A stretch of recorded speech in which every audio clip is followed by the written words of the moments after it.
Carta Capital fez um balanço de 100 dias e vamos lá.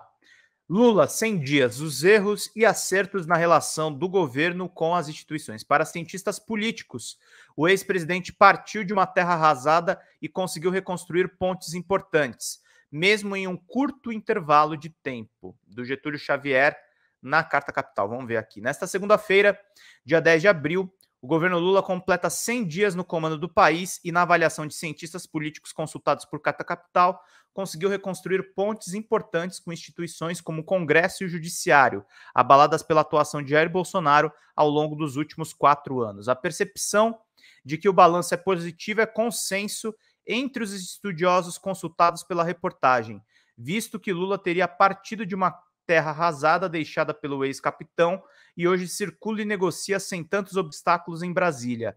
Há, evidentemente, arestas importantes a serem aparadas nesse sentido, porém, o pouco tempo de 100 dias representam em relação ao período total do mandato pesa a favor do presidente na avaliação. No que diz respeito às relações de Lula com as instituições entre os poderes, temos uma mudança muito expressiva em comparação ao governo anterior, que precisa ser colocada. Lula não ataca ninguém como fazia Bolsonaro. Por vezes ele tensiona com alguns atores políticos, mas não faz ameaças democráticas, como de não cumprir ordens judiciais ou fechamento de jornais no relacionamento com a imprensa. Compara Jorge Chalub, professor de Ciência Política da Universidade Federal do Rio de Janeiro e do programa do curso de pós-graduação em Ciências Sociais da Universidade Federal de Juiz de Fora. Segundo o professor, essa postura do Lula muda tudo porque Bolsonaro trabalhava justamente na lógica contrária, de constantes ataques a inimigos, com o discurso de que a esquerda estaria infiltrada em todas as instituições. Isso fez com que o executivo se isolasse, tornando o diálogo cada vez mais escasso entre os poderes ou outras instituições, como a imprensa. Chalub pondera que a mudança expressiva não significa que Lula teria conseguido superar todas as divergências existentes entre os poderes e instituições, mas que conseguiu reconstruir um clima de maior disposição para o diálogo em busca de soluções. Pontes que tinham sido destruídas foram refeitas. Avaliação semelhante faz Josué Medeiros, coordenador do Núcleo de Estudos sobre Democracia Brasileira, o NUDEB, e professor da Universidade Federal do Rio de Janeiro. É um governo de reconstrução, então temos que fazer um balanço sempre nessa ótica, com isso em mente, alerta ele. Lula conseguiu avanços que considero significativos porque, do ponto de vista, é um período curto para a reconstrução nacional, reforçou o professor. Temos que pensar que foi preciso reconstruir o tecido social, as instituições, os próprios ritos da política, além de políticas de meio ambiente, da dignidade e da vida. Então, eu acho que, nesse sentido, o balanço é muito positivo. Para Medeiros, o sentimento de que os primeiros 100 dias do governo Lula são tão positivos se deve também à postura dos poderes diante dos ataques bolsonaristas a Brasília no dia 8 de janeiro. Com a tentativa de golpe, defende, as diferenças entre os dois governos ficaram ainda mais perceptíveis e exacerbadas. Para além dos 4 anos de distanciamento de relações, o dia 8 de janeiro, liderado pela extrema-direita, levou o Lula ao lugar de pacificador nacional e defensor das instituições. Isso foi amplamente reconhecido pela sociedade, diz o cientista político. Escolha dos ministros ajudou a criar um clima de paz. Um ponto elencado como acertado pelos pesquisadores consultados por Carta Capital foi a escolha de ministros do governo Lula. Para eles, apesar do petista ser figura central na instalação desse clima de paz, ele conseguiu reduzir ainda mais pressões ao dividir espaços na esplanada, em especial em áreas ligadas aos militares, ou que tradicionalmente eram ocupadas pelo Centrão. Eu acho que ele escolheu os ministros adequadamente para isso, avalia Medeiros. Os nomes foram bem aceitos, tanto que não tivemos grandes problemas. Aliás, o José Múcio, da Defesa, até teve após a omissão dos militares na tentativa de golpe, mas ficou no cargo por essa proximidade dele com o grupo dos militares. Chalub também destaca a importância do papel de Alexandre Padilha, que comanda a pasta de relações institucionais para a criação desse clima positivo. O Padilha está tendo que lidar com um cenário que Bolsonaro praticamente terceirizou o comando político do governo no Congresso na figura do Lira. Então, ele teve que retomar do zero essa figura de ministro articulador e enfrentar a resistência do modelo criado pelo governo anterior. Descreve. Não é fácil e o governo está conseguindo recuperar o espaço dessa figura, analisa ele. Ele faz elogio semelhante a Rui Costa, da Casa Civil, vem, na sua visão, cumprindo bem o papel de organizador de relações entre os ministros. Não tirar poder de Lira foi um erro, mas era inevitável. Apesar de linhas gerais serem positivas, circula entre os integrantes do PT a avaliação de que a relação com o Congresso poderia ser melhor se Arthur Lira não tivesse poderes tão concentrados na Câmara. O integrante da bancada petista reservadamente avalia que o apoio do partido e, consequentemente, do governo Lula a Lira na eleição da Casa deu ainda mais forças ao Centrão, o que dificultaria, na sua visão, a formação da base e, por vezes, coloca Lula como refém do Congresso. Num cenário ideal, não teríamos apoiado Lira. Considero que Lula não ter conseguido tirar o poder dele foi um erro que dificultou a relação do governo com o Congresso. Gerou atrito entre aliados e ainda não trouxe votos suficientes. Nesse ponto, ficamos quase como refém do Lira e do Centrão, tendo que ceder em alguns momentos. Relatou, foi um erro, mas era um erro inevitável, pondera em seguida.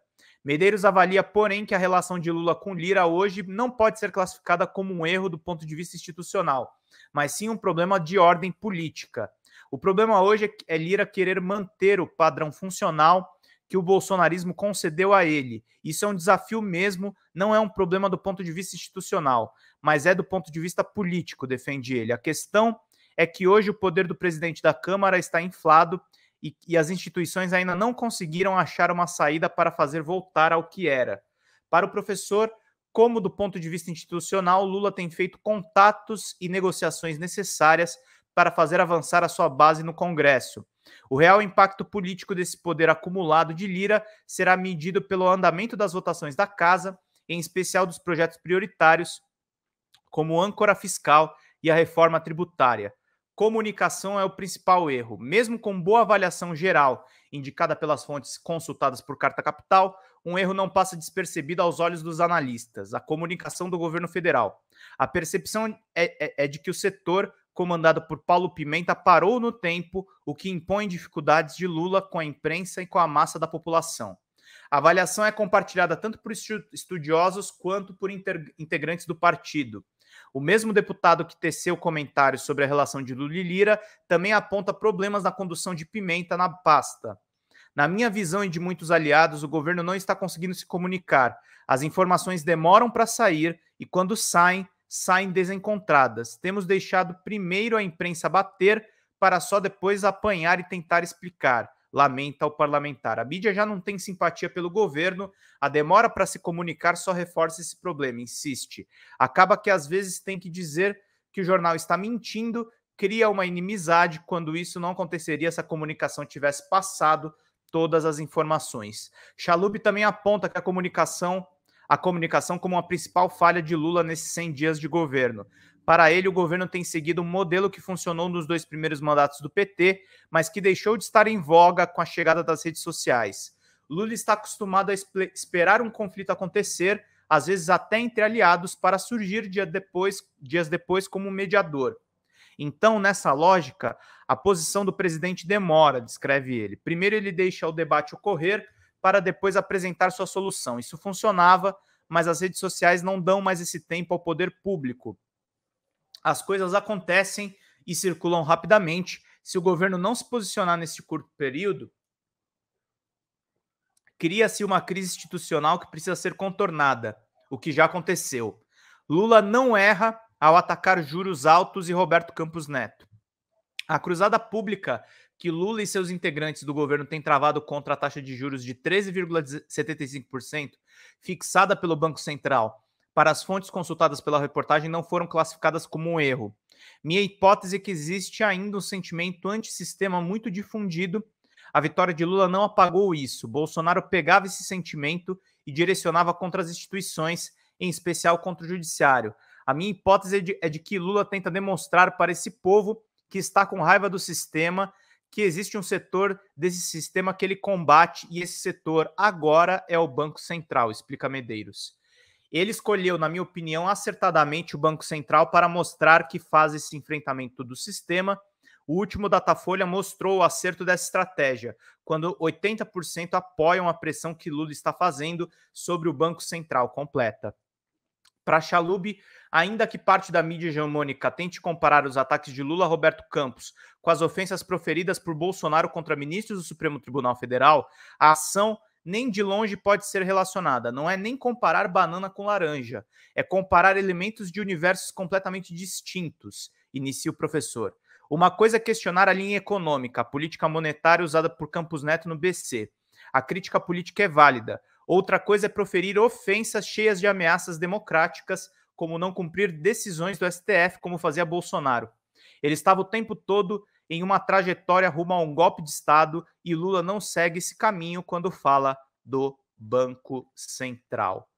Muito boa reportagem aqui da Carta Capital, muito completa, e a gente vai ficar atento aí nos próximos 100 dias e todos juntos aí para a gente poder acompanhar tudo o que está rolando.